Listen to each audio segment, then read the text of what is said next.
1 Coríntios capítulo 1, versos 26 a 29, nós vamos ler todos juntos. Irmãos, reparai, pois, na vossa vocação, visto que não foram chamados muitos sábios segundo a carne, nem muitos poderosos, nem muitos de nobre nascimento. Pelo contrário, Deus escolheu as coisas loucas do mundo para envergonhar os sábios, e escolheu as coisas fracas do mundo para envergonhar as fortes. E Deus escolheu as coisas humildes do mundo e as desprezadas e aquelas que não são, para reduzir a nada as que são, a fim de que ninguém se vanglorie na presença de Deus. Complexo de inferioridade é um grande mal que eu creio que atinge a todos nós, embora alguns são atingidos de forma tão grande, tão poderosa, que se sentem paralisados, que realmente param na vida, não têm coragem de fazer quase que nada, tudo que se propõe a fazer, acha que não tem capacidade, que não é para ele. Sêneca imagina uma criança no ventre de sua mãe a dizer: não quero nascer, tenho medo de entrar num mundo estranho, aqui estou confortavelmente seguro, por isso não quero nascer. Assim ele expressou o sentimento de inferioridade, como se você quisesse um conforto, que na verdade não é um conforto. Todos precisam nascer, todos precisam encarar cada fase de sua vida. Uma criancinha precisa tentar levantar, aprender a andar, falar, e durante toda a nossa vida, não tem um tempo em que você fala, não, agora já parou. Não, sempre há novos desafios, e sempre esse sentimento pode estar, de certa forma, limitando a nossa vida. Eu achei interessante a forma que Stanley Jones ele abordou esse ponto da inferioridade. Ele disse: atitudes de inferioridade nós a vemos e adquirimos quando para nós e para os outros propomos padrões demais elevados e que não podemos atingir. Daí não fazemos nada. Por não poder fazer tudo, você não faz nada. Por não poder modificar o mundo, você desiste de tentar modificar a situação em que presentemente se acha. A reação vai então do perfeccionismo ao pessimismo, e isto leva depressa a pessoa a alimentar um complexo de inferioridade. Então o que ele diz aqui é que inferioridade está relacionado com alguém que mira padrões muito elevados, muito altos, e aí qualquer um se sente inferior. Já pensou, você vai fazer um solo e de repente tem ali uma solista profissional, internacional, você fala: como que eu posso fazer um solo? Eu nunca chegarei a essa cantoria toda desta solista. E você se fecha, e você não faz nada. Então é essa ideia, eu não posso transformar o mundo, eu não posso ser o melhor, então eu não vou ser nada, eu não vou ser ninguém. E isso é um grande mal, é um grande erro, porque a inferioridade aponta na nossa vida quando o nosso padrão ele está além do que nós podemos chegar. Então o exemplo que está aqui no nosso boletim é de uma corrida de 42 quilômetros. Você vai, não, eu vou fazer uma corrida de 42 quilômetros, mas eu não consigo nem caminhar 1 quilômetro, então eu me sinto inferior, e isso me faz com que eu chegue à conclusão de que é impossível. Mas na verdade nós precisamos começar devagarzinho, com uma caminhada de 1 quilômetro, uma corrida de 5, e aí você vai chegar a outros lugares maiores. Então nós precisamos entender que a vida, ela não pode ser limitada por alvos tão grandes. Por mais que você queira atingir um alvo muito grande, você tem que entender que você precisa começar pequeno, lutar, e assim vai desenvolver. sempre lembrando da questão de que as pessoas certas têm que estar nos lugares certos, né? Não adianta, se você não tem nenhum dom, nenhum talento para a corrida, você pode ficar tentando correr e você não vai chegar ali. Se você não tem nenhum dom, talento para a música, você pode tentar, você não vai chegar a muito distante. E assim por diante.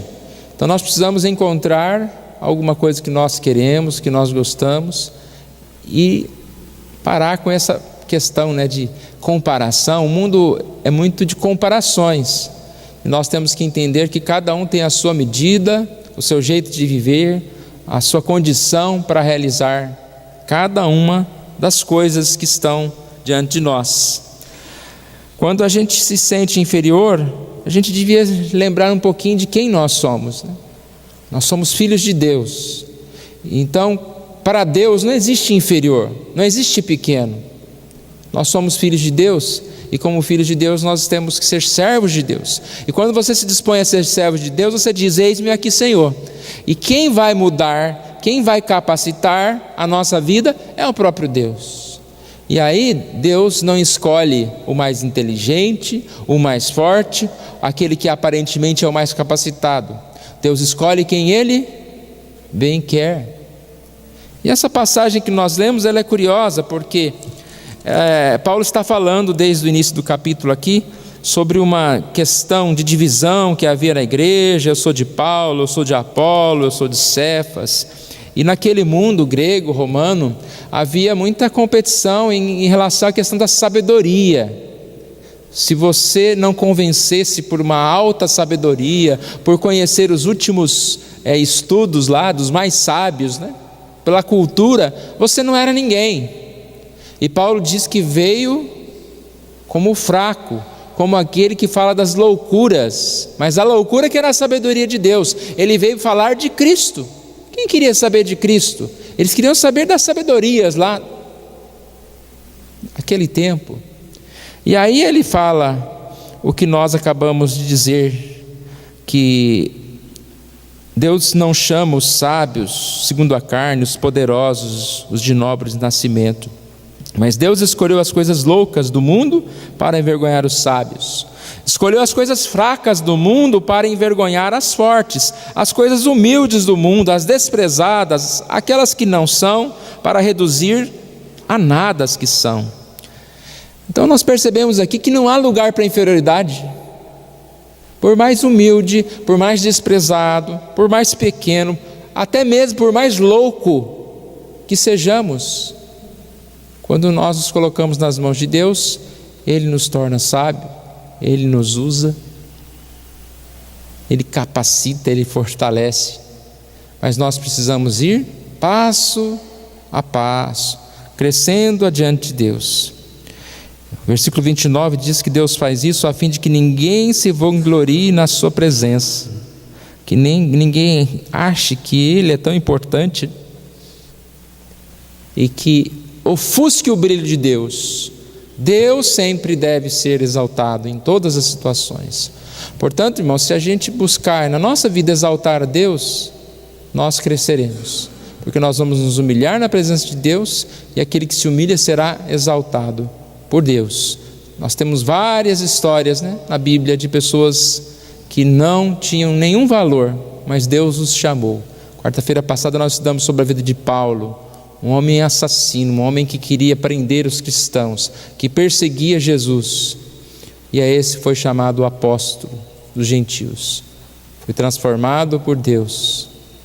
Que Deus nos ajude a vencer essas barreiras, barreira da inferioridade, que pode nos levar a uma fraqueza tão grande que a gente acaba se convencendo que é tão fraco. Como tem uma historinha pequena aqui no nosso boletim, de uma senhora que começou a se sentir fraca e começou a dizer que era muito fraca e começou a depender totalmente da sua família.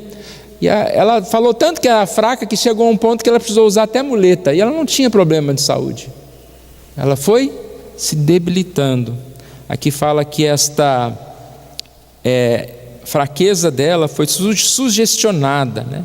E ela foi perdendo as suas forças. Que a gente não permita que isso aconteça. Eu sou fraco, eu não consigo, eu não posso. A ponto de realmente você não conseguir mais nada e você se deparar que você não é ninguém. Mas eu não estou dizendo aqui que você tem que achar que você pode, que você é mais importante. Nós estamos falando que o contrário da inferioridade não é se achar superior, né? Tanto que aqui diz que ninguém se vanglorie na presença de Deus. Eu estou dizendo que no lugar da inferioridade nós temos que colocar-nos nas mãos de Deus e dizer: eu sou teu servo. E se o Senhor está me chamando para fazer isso, seja cantar, seja pregar, seja ajudar uma pessoa, seja trabalhar com isso, com aquilo, Deus vai me capacitar. Eu não posso, como filho de Deus, ficar com esse complexo, né, de que eu não sou ninguém, eu não posso nada. Deus nos abençoa. Como diz aquela antiga canção, né, o Espírito Santo se move em você, você tem valor. Então não é você que tem valor, é o Espírito, é Deus que coloca valor na minha e na sua vida. Que Deus nos abençoe, Deus nos treine e nos dê direção para a vida a cada dia.